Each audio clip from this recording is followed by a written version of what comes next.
راهو صاري في السودان. باختصار باش نعرفوا واش راهو صاري في السودان لازم نولوا 30 سنه من قبل، وبالضبط في عام 1989 وين عمر البشير رئيس السوداني السابق يدير انقلاب ويوصل لسده الحكم. بعدها عمر البشير يحكم السودان بالحديد والنار. تجي سنه 2003 وين صار تمرد في اقليم دارفور. اقليم دارفور اللي المساحه تاعو نصف مليون كيلومتر واللي هو اقليم غني بالثروات. القبائل الافريقيه في اقليم دارفور واش شافت؟ انه حنا رانا في اقليم غني، ولكن حنا كقبائل الافريقيه ماناش عايشين. القبائل العربيه عايشه احسن منا، والناس في الخرطوم وما جوا راهم يستفادوا من الثروات تاعنا وحنا ما راناش مستفادين. عمر البشير باش يقمع هذيك الانتفاضات واش يدير؟ يدعم واحد القوى تما، واحد الميليشيا واسمها ميليشيا الجنجويد. الجنجويد تقدر تقمع هذه المظاهرات وتقدر تقضي على هذا التمرد، والنتيجه واش تكون؟ 200 الف قتيل و12 مليون نازح. وفي هذيك الفتره تبرز واحد الشخصيه هي شخصيه حميدتي او محمد حمدان دقلو. هذا بالمختصر كان راعي ابل وكان تاجر تاع ابل، قدر يحول الجنجويد الى قوه كبيره وقدر يحولها من الجنجويد الى قوات الدعم السريع.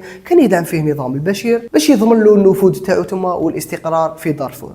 ولكن تجي سنة 2018 وفي 2018 بالضبط يخرج الشعب السوداني في مظاهرات ضد نظام عمر البشير. تجي سنة 2019 وبالضبط 11 أفريل يسقط نظام عمر البشير والجيش يسيطر على السلطة في السودان.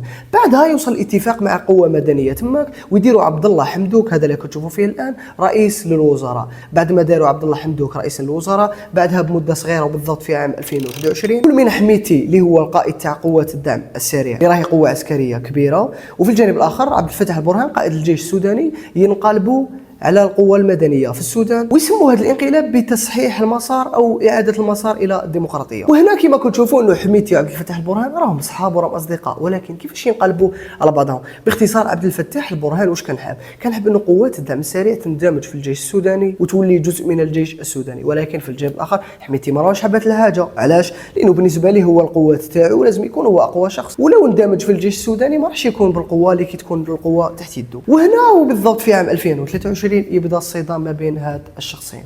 هاد حرب هنا اغلاق المجال الجوي. المهم كارثه. الامارات تدعم حميتي وقوات الدعم السريع، السعوديه ومصر يدعموا الجيش السوداني. اقليم دارفور اللي المساحه تاعو نصف مليون كيلومتر كانت قوات الدعم السريع تسيطر على اغلب الاجزاء تاعو. كان في واحد المدن ماشي مسيطر عليها، من بين هاد المدن هي مدينه الفاشر اللي هي عاصمه هذا الاقليم. الجيش السوداني تما كان مدعوم من عده قبائل كما قبيله الزغاوه وبعض من القبائل الافريقيه اللي كانت تدعم فيه، وتشوف فيه انه الشرعيه لانه عنده الاعتراف والشرعيه الدوليه ولانه حيضمن حمايتهم. وبعد حصار دام 18 شهر الجيش السوداني ضعف وينسحب من اقليم دارفور، وهنا تدخل قوات الدعم السريع. بعد ما تدخل قوات الدعم السريع تبدا في الانتقامات تاعها، انتقامات ضد قبائل كما قبيله الزغاوه، قبائل الافريقيه اللي كانت تدعم في الجيش السوداني. ونشوفوا المجازر اللي بدات الفيديوهات تاعها تخرج هذا الاسبوع. بالمناسبه المجازر والانتهاكات ما بداتش هاد السمانه، المجازر والانتهاكات بدات من مده، والحصيله والنتيجه اليوم في السودان واش هي؟ انه ملايين النازحين، الملايين من الجوع، والخطر راهو كبير على الشعب السوداني لأن الأوضاع الإنسانية راهي كارثة في السودان. يعني رانا نشوفوا أنه قوات الدعم السريع عندها مناطق نفوذ كبيرة في السودان، في الجانب الآخر الجيش السوداني عنده مناطق نفوذ كبيرة في السودان، وبالتالي خوتي الحالة راهي كارثة. نتمنوا الخير خوتنا في السودان.